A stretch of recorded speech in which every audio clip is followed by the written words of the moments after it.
Dr. Crail, we did talk about missing teeth and how they perhaps can affect, the whole posture of the person, can affect his well-being in terms of headaches. Never mind that he could lose more teeth because they start shifting and start looking a little bit like a fence which is out of alignment. But in any case, how do we replace them? What options do we have? What improvements have there been made over the last, years in terms of replacing those missing teeth? Okay. Teeth can be replaced in a number of ways. There can be a bridge work, which a bridge is something that connects between two existing teeth to put a missing tooth in the middle. There's also partial dentures, which are generally removable, and they can replace any combination of missing teeth or even all the teeth if the person has no teeth. And then there's also something called implants, which can be used. They're more recent, but they work very well, and they're very much like natural teeth. Whereas an artificial root is implanted in the jaw, and then a tooth can be like a crown or a bridge can be placed on top of that, restoring the person to normal appearance and function. When you say an artificial root, you mean basically a metal screw is going to put in his jaw, right? It's similar to that, yes. It's titanium, right? It's the same material that they use for hip replacement. Yes, very similar. Yeah. So tell us a little bit about, let's for a moment forget the partial, because most people obviously look for something much more beautiful, permanent, and more functional. A partial, it's maybe something, if it happens and you need to replace it for tonight because you have a wedding going on or whatever. But anyway, let's look at the crown, or the bridge, which is, two teeth, and something hangs down from the middle, which is another tooth, or the implant. Give us some of the pros and cons, or if there are no pros and cons, tell us a little bit when one is more applicable than the other one, what patients should know about each one of them. Okay. One advantage of the bridge is that the bridge can usually be done in 2 visits about 2 weeks apart. And so it's relatively quicker and easier, and tends to be a little more economical as well. The implant takes a little bit longer to do. There's a healing period in the middle, so it may take a couple of months or more for that whole process to take place. On the other hand, the advantage there is that it does not have to involve the teeth next to the gap as anchor teeth. It can just involve the one space where the tooth is missing. Okay. Now, all right. So, what is now? If a person has an implant and it's like 6 or so months, so you put first the metal screw in it, and then it takes about 6 months before the tooth can go on. During those 6 months, does the person have to run around with a hole in the mouth and a metal screw sticking out, because that looks ugly, or does he get some type of temporary and looks relatively okay, just not as functionable? Right. There are different kind of temporaries that can be made. Plastic temporary that looks and functions very much like a tooth. Yes. Okay. So he's not totally out of, looking ugly for 6 months. No. All right. No. Now, tell me. So you said, you need to be with a bridge. You need to be, obviously, you have that hole in there, so that next to the tooth, they like a bridge, they're used as an anchor. And you said they have to be attached or so. Tell us a little bit about why is, basically they need to be grinded down so that you can put your cap or your crown on it, where the other tooth hangs down. But why is that a negative thing? Oh, it's not necessarily negative. Sometimes the tooth next to the gap actually needs a crown or may already have a crown on it. So that's fine. But if the tooth is a perfect tooth and the patient doesn't want to involve that tooth, then the implant or perhaps a partial would be the better option.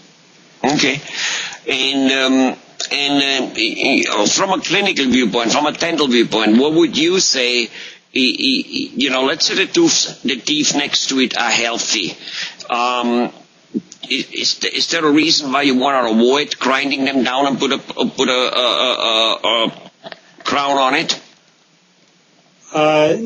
Sometimes yes and sometimes no. It depends on what area of the mouth it is and perhaps how the person bites in that particular area, how they want to maintain their mouths, and maybe it may be a matter of economics or what they can afford to do. So we work with the person considering many factors of what their desires and abilities are, what we can offer to them to try and get the optimum solution for each individual. And when it comes to, in terms of longevity, in terms of lasting, does an implant last longer than a crown or a bridge or not?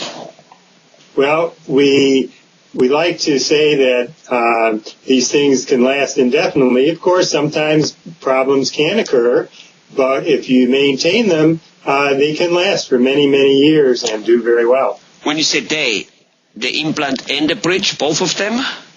Yes. That's correct. We have studies that show implants can last for 10, 20 years. It's true that there can be problems with them, but like I say, maintenance is the key. You need to see the dentist regularly, and if there's any problems that occur, we need to catch them early. Sometimes, rarely, but sometimes it can occur that the patient's body is not able to accept that implant, or there may be some kind of infection that occurs. So we want to get on it right away to try and preserve that work that's been done. Mm-hmm. And what about the crown? The bridge.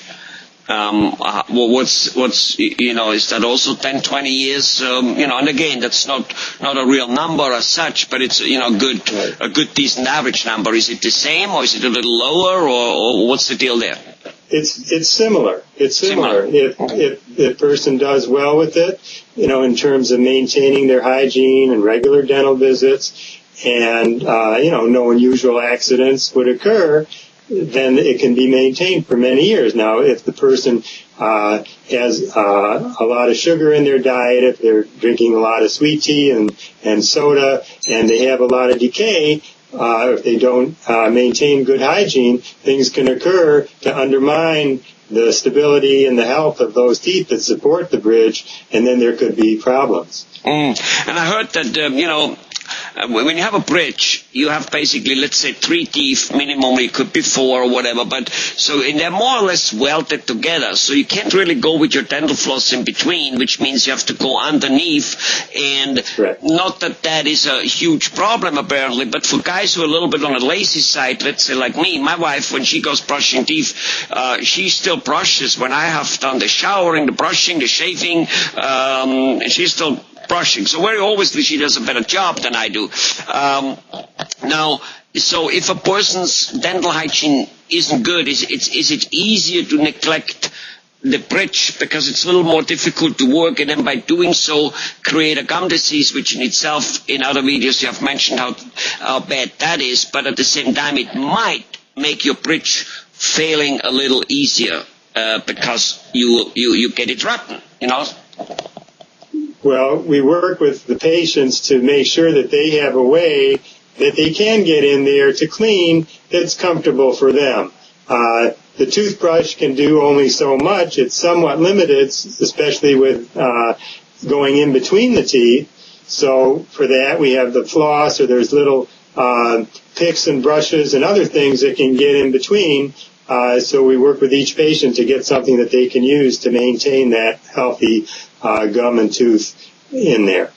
But some extra effort when you have a bridge compared to normal teeth or implants is needed. A little bit of extra oomph to make sure it doesn't, you clean it is needed.